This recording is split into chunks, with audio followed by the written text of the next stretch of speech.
Nigeria's two main presidential candidates are not only fighting for votes on the streets, they are doing so on social media as well.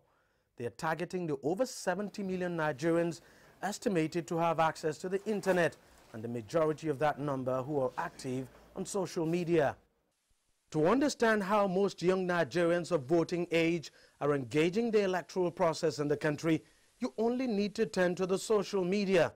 For instance, minutes after the general elections was postponed, a number of Nigerians took to social media like Twitter to vent their opinion. One of them is blogger Japhet Omojoa. He says social media is now redefining political campaigns in Nigeria. A lot of people say these things are nothing, they don't bring up votes, but the people that are smart enough to see, they know that it's beyond votes, about perception.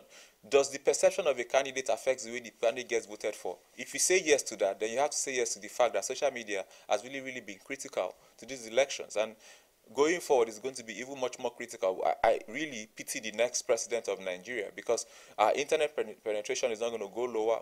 The two main presidential candidates have been busy lately on social media, trying to sway young voters to their sides. President Goodluck Jonathan is actually active on Facebook. Not very active on Twitter, but Facebook, very active. He opened his Facebook page sometime in 2010, and between then and now, he's been able to amass over 1 million likes. And of course, let's talk about his last post. And part of it reads, we must see the coming polls as a contest among brothers and sisters from the womb of one Nigeria. We must avoid threats and desperation as we make our case to the electorate. Head or tail, Nigeria wins. His main rival, Muhammadu Buhari, is very active on Twitter. As a matter of fact, he opened his Twitter account December 22nd, 2014, so not quite long ago. Now, between December 22nd, 2014 and now, he's been able to amass 109,000 followers.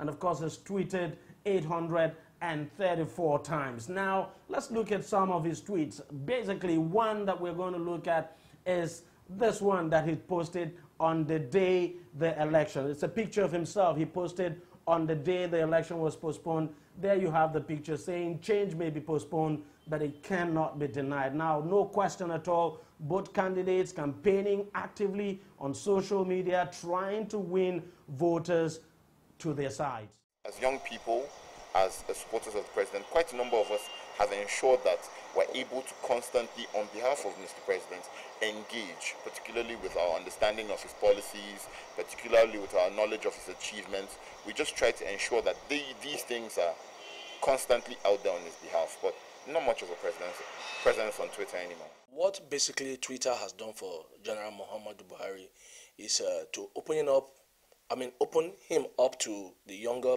folks, ability to interact with them, and at least let them ask questions, and then he can also pass across information rather than just press statement. He can make 1-2 statements that at least can go a long way to speak to his supporters and other young people.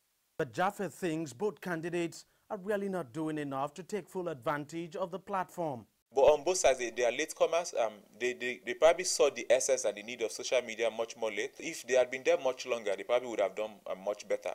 It's very difficult at the moment to determine what impact social media will have on the outcome of the coming elections. But one thing is certain, the candidates know they can no longer ignore the social media. Doing so would be at their own risk. Deji Badmos, CCTV, Lagos, Nigeria.